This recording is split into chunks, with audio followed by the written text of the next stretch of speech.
All right. Welcome, everybody. We're actually going to have more of a template greeting and welcome to MiSec. So yes, welcome to MiSec Jackson.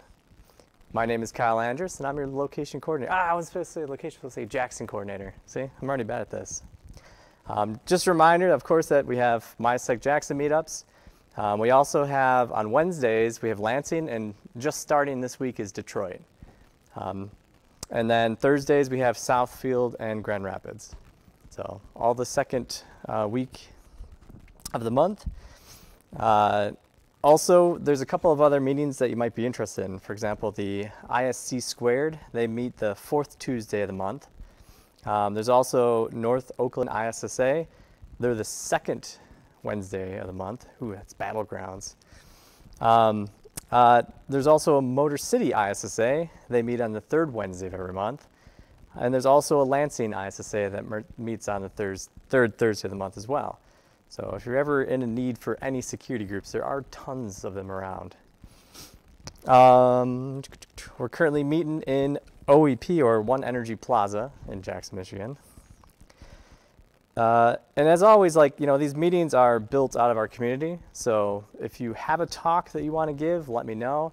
If there's a talk or topic that you want to hear here, let me know, and I can try and track people down and potentially get someone to come out. So just let me know. And if you're not in the Slack, get in the Slack. That's where a majority of your news and updates for this location, random get-togethers, things like that. Get in there, be active, because it's good times. Only a couple announcements. Of course, our next social will be the last Tuesday of this month. We'll be over at Chase.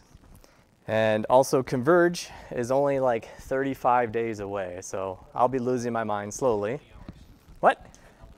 I don't know. Yeah. We also have coming up Circle City Con, which is May 31st to June 2nd. I thought there was another one on there. When's GurCon? GurCon's in October? Yeah, October. See that? We didn't put that on the list. I got to put that on the list. Bad people. Yeah. Does anyone have any other announcements they want to let people know about? Things going on? Anybody? All right. Well, with that, we'll turn it over to James. all right, cool. Did you turn your mic on? Yes, I did. Hopefully it's working. Anyway, all right. So my challenge for today is just make this talk go faster than Kyle's announcements. So I'm going to speed through all this. Yeah. Why 6? Because that's how many they released. I don't know. 7 was too many to make. I don't know. All right. So my talk is about some new tools that the software, or no, not software. Oh, whatever. SEI at Carnegie Mellon released recently. They had a webinar about 2 or 3 weeks back about what these tools were. And basically, they're applications and stuff that they made to make creating labs a lot easier. All right. Disclaimer, this is all their content. They built it. They publish this stuff. It's open sourced, but it's not my...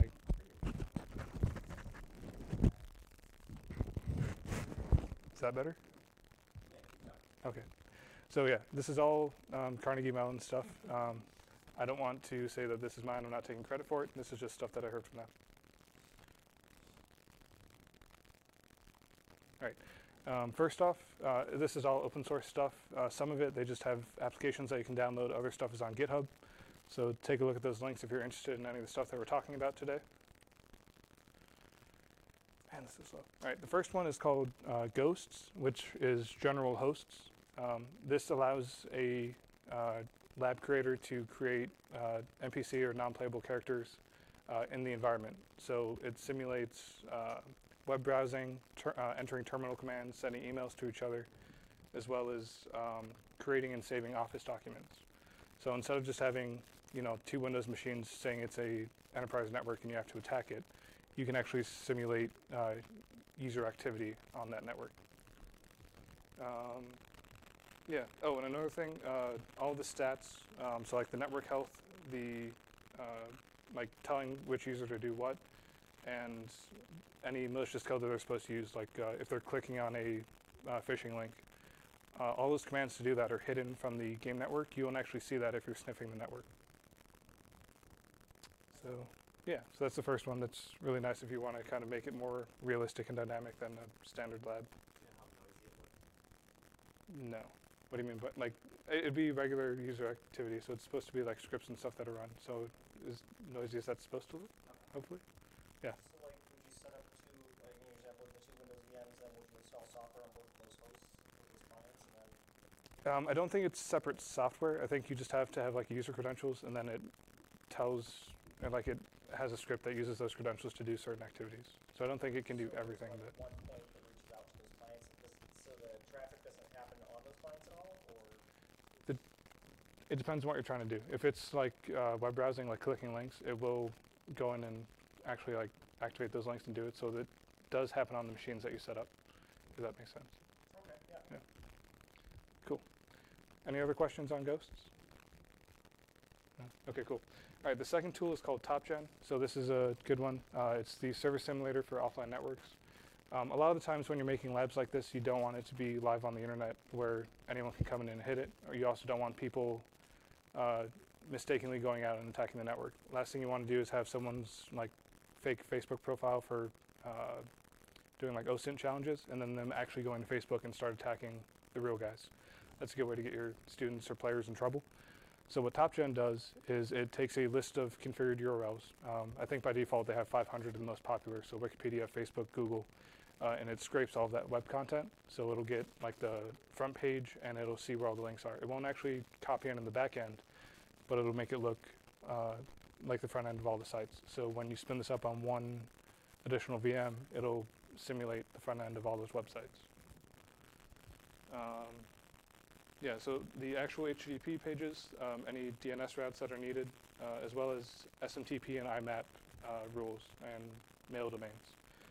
All that can be scraped and used with this. And it also generates a certificate authority, so you can do self-signed certificates to do your own version of, or not your own version. You can do HTTPS and SSL encryption on this traffic as well, so it's not just unencrypted traffic, so it can be more realistic that way as well. Any questions on that?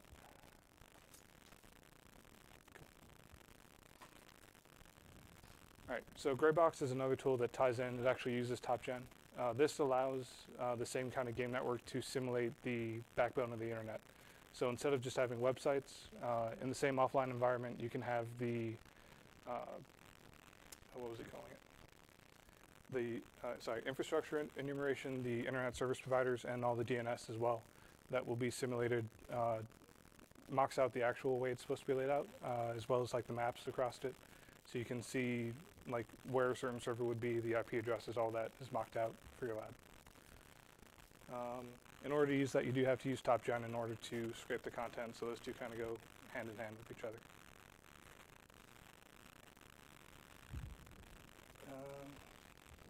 All right, so Tapa Mojo, this one is kind of like a front-end interface that they made for spinning up lab machines and also creating some from like templates.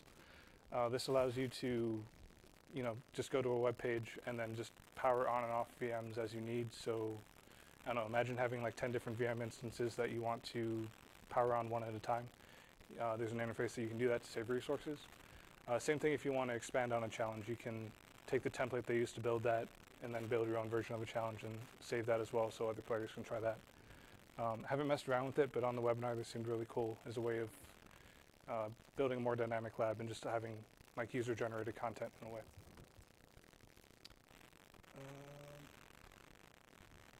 Okay, so this is another cool one that they have for a different kind of lab. WellED, this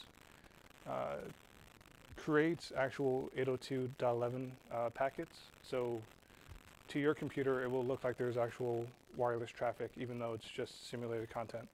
So again, instead of having to have a lab for wireless traffic where you set up two routers in a room and they're actually making radio waves, this is all in a lab on a VM simulating that traffic, where it's the same kind of content going back and forth, but you're not actually putting anything over the air.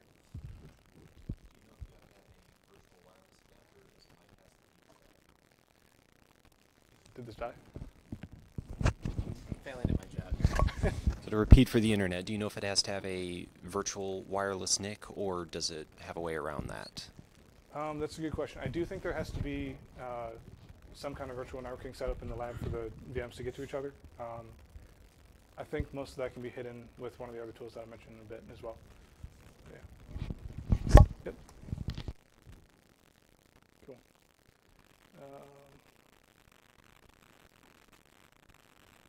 This actually goes to the next one.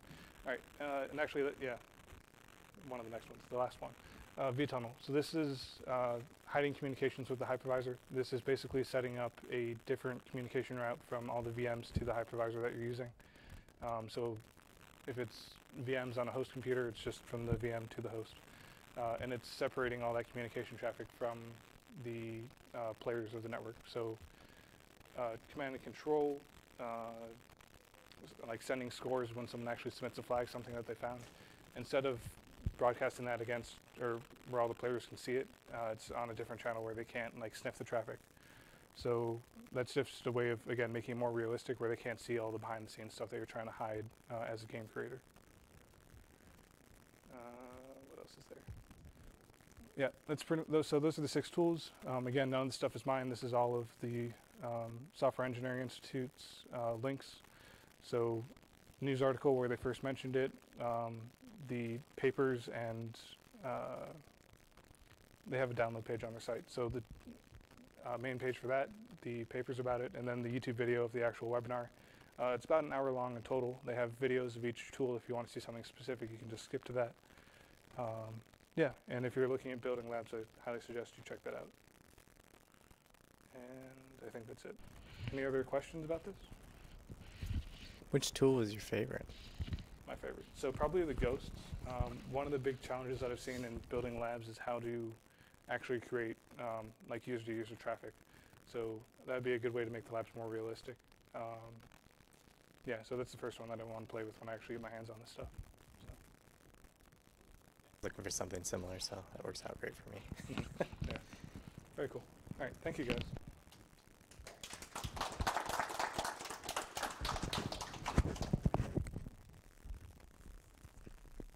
Next up, we have Luke.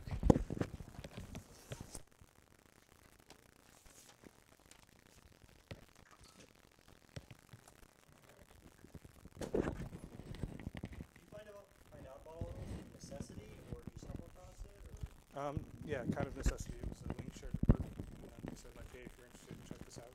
So part of my job is building labs and stuff like that for future courses and stuff. Yeah. Thank you. But you did go longer than my intro, so sorry. A little switch in the top turns it on.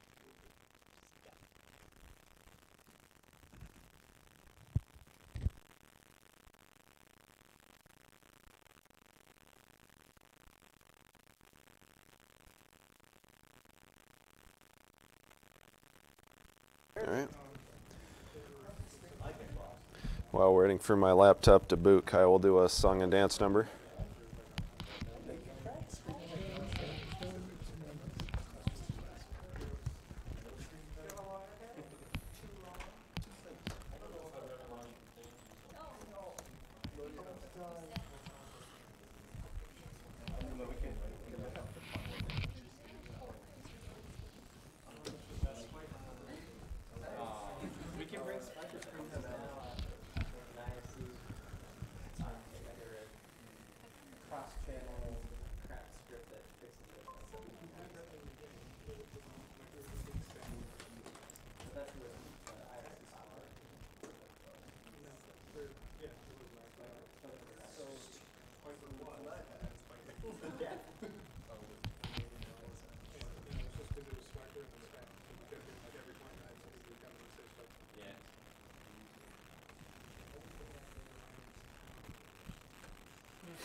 Do I have to do anything to get to present on the screen? Kyle will hand you a USB stick with everything you need to accomplish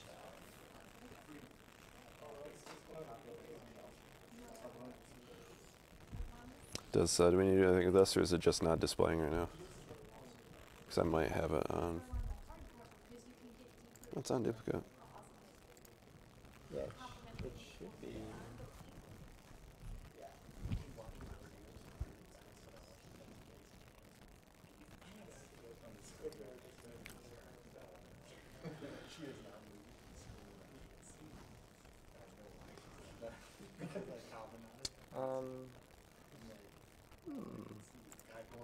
Try and just do. If you do the same thing again, that for the screen share. Like take it off and then put it back on? Try extend real quick.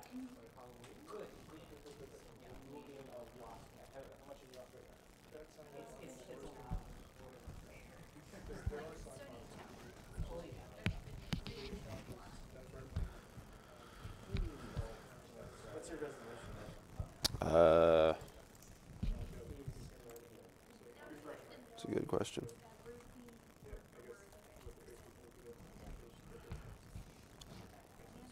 It's also slow as molasses right after it boots, so.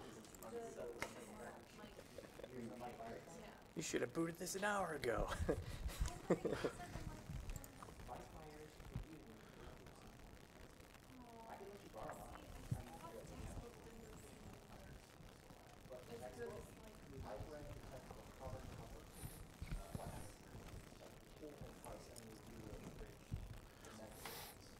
For those on the stream, we appear to be experiencing technical difficulties. Please stand by.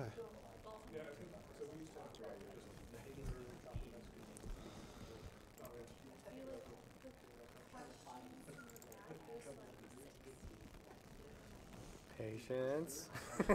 I have none. That's when you click system like 30 times and you get like 30. God's name is eating up everything you do.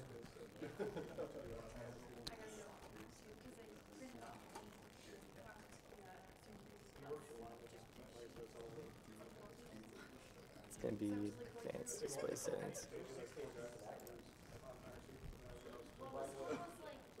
So you're at this one. See if you can just drop it down or up into it. Back on this page. It's on Yeah, try and go to the bigger one. this one? Yeah.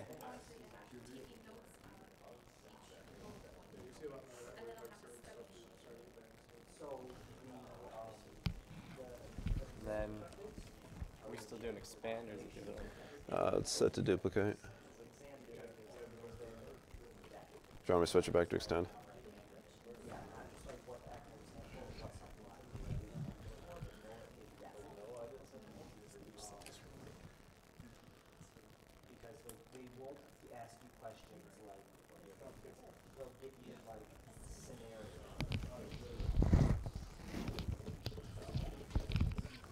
Hey. The good old turn it off and turn it back on again.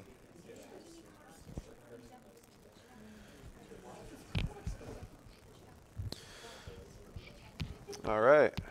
So my presentation is called Flames of Ghidra because I needed a title. But we're going to be talking about Ghidra, the NSA's reverse engineering tool. I'm by no means an expert in terms of reverse engineering or this tool. I just started playing with it, but this is just my observations after working with it for a little bit. So some specs. It's free. It's open source. The NSA released it very recently at the RSA conference this year, 2019. I've got a link. What's up? You're going to blink out for a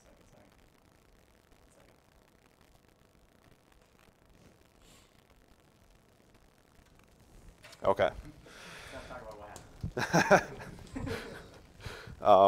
I've got one link there for where the files are, but I've got a page of links at the end if you so. But it runs on Windows, Linux, Mac, all the above. The specifications are needs 4 gigs of RAM, 1 gig of free space, and I don't think it mentioned anything about processor. I think most modern processors can handle it.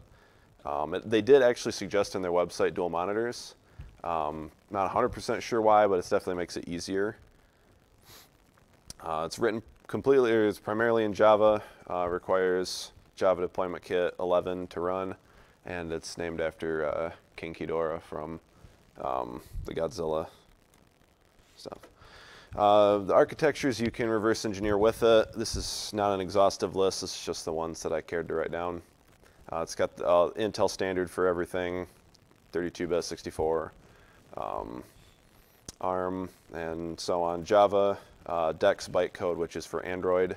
And there's a whole long list on their website. There's a dozen or more different architectures they support. And I didn't know what most of them were, so I didn't think it was worth mentioning. But if you're going to do a lot of intense reverse engineering for a couple different things, it's probably going to suit what you need. Its main features are it's a disassembler. It's very similar to IDA, if anyone's ever used that, or Radar. It has a built-in decompiler. I've not had a lot of experience. I have not used IDA Pro, so I can't tell you how it compares to that. I know I've used IDA Free a lot, and it does have some extra things. IDA Free does not. It does have a decompiler built in.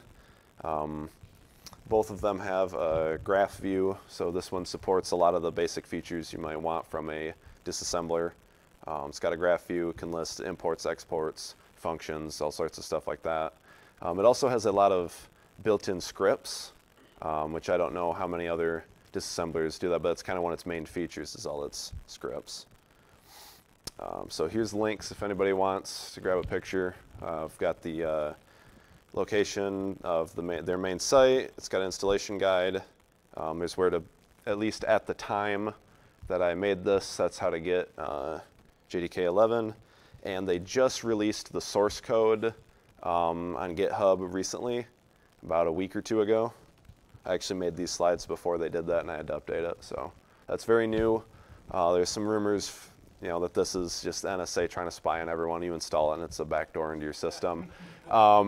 The source code is now available, so if you're worried about that, go take a look, or you can wait like a month, and everyone else in the security industry will do that for you. And now we're going to attempt a demo, so we'll see how this goes. Did you do your appropriate sacrifices? Hopefully. Hopefully they'll...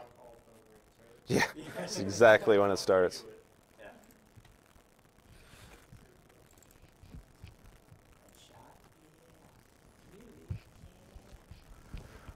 Yeah, this is one of my boxes I use for reverse engineering stuff, so.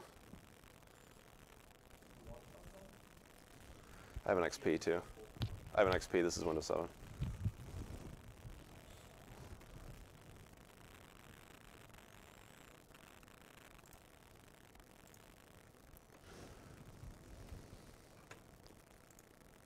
Actually make this a little smaller because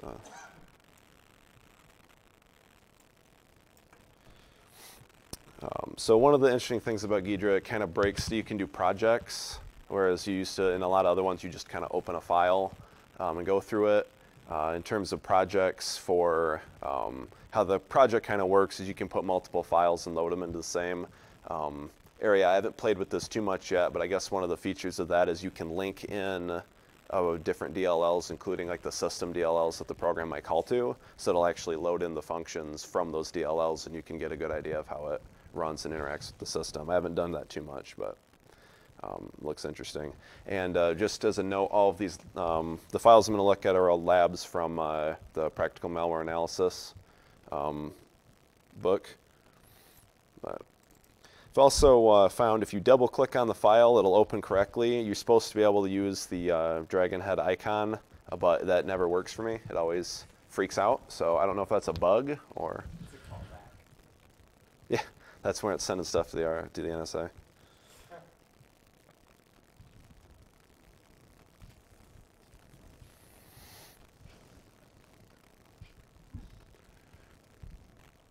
They put a lot into the graphics that I'm not. So.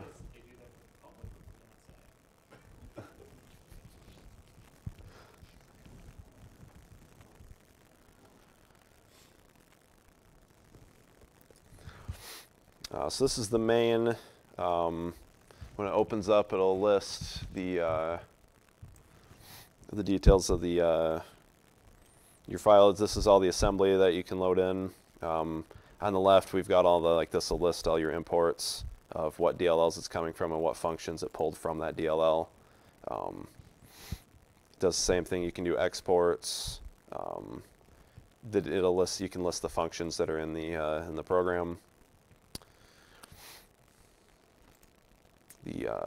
There's the I icon at the top jumps to the next instruction in the file, and when we get to there, inside this function, you can see on the right-hand side, there's the actual disassembly into the code. So it'll disassemble, or this is the assembly, and this is the decompiler that will decompile the code and actually kind of give you at least what the system thinks the source code will look like. So that gives you a better idea of what the if statements are and where it's connecting to.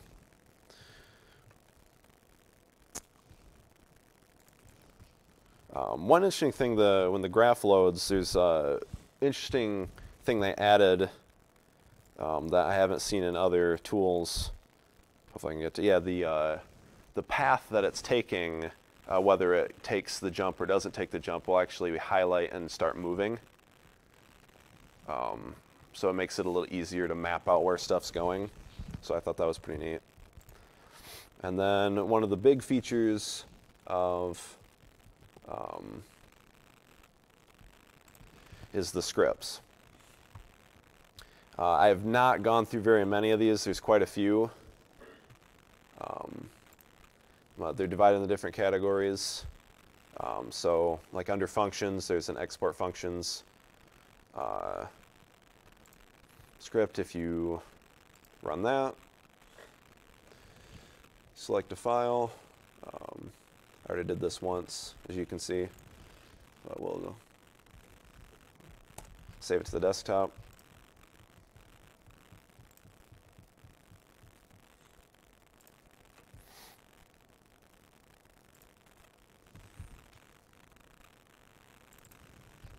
And it'll pull out information about all the different functions that it finds in the file, what their names are, and some address information about them. So it's got some neat ones. There's one for, so I remember where it is. There's one for strings as well.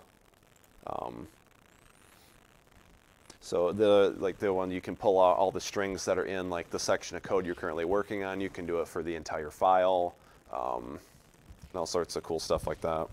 So I haven't gone through very many of the scripts yet. That's something I want to get into. I haven't spent as much time with this tool as I'd like. So unfortunately, this isn't as exhaustive of a talk as I might have wanted to do. But that's kind of it in the nutshell. Does anybody have any questions?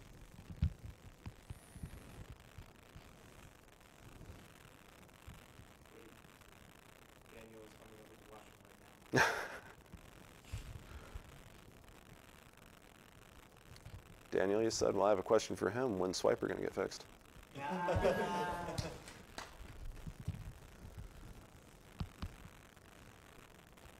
now he's obligated to say, as soon as we move to a messenger group chat, it will work.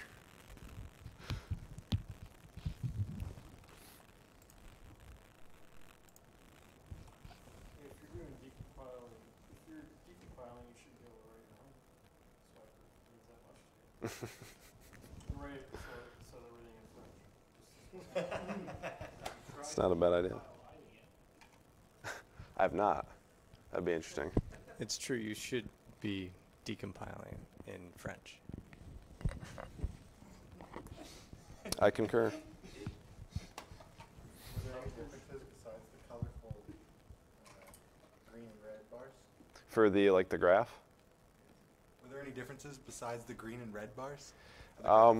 For the graphing, it's mostly like visual and aesthetic for the graphing.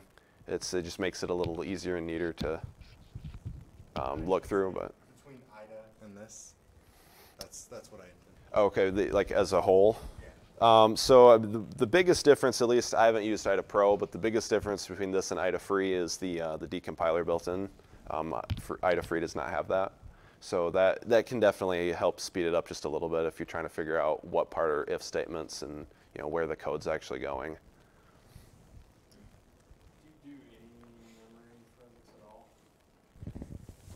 Do you do any memory forensics at all? I do. I haven't done it in a while. I've been wanting to get back to that, but I've been dividing my time between too much stuff. I was just wondering about generating symbol files, like with volatility. You can generate them for IDA, whether they'd work in here or not, but it doesn't sound like. Yeah, I haven't looked into that. That's something interesting to explore, but I haven't looked into that.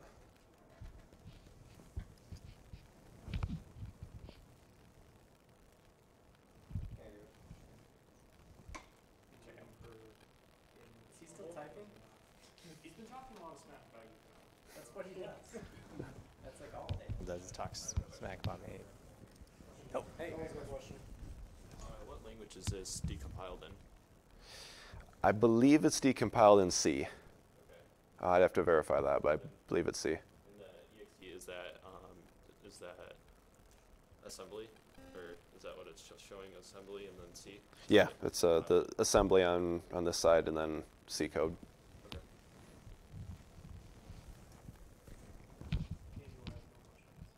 All right.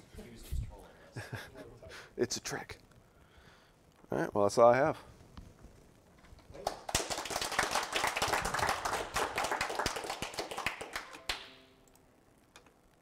And that's all we have for tonight. So thank you very much, everybody, for coming. And we'll be heading over to Chase if you guys are hungry for anything. Woo! Yeah, thank you, speakers. Round of applause.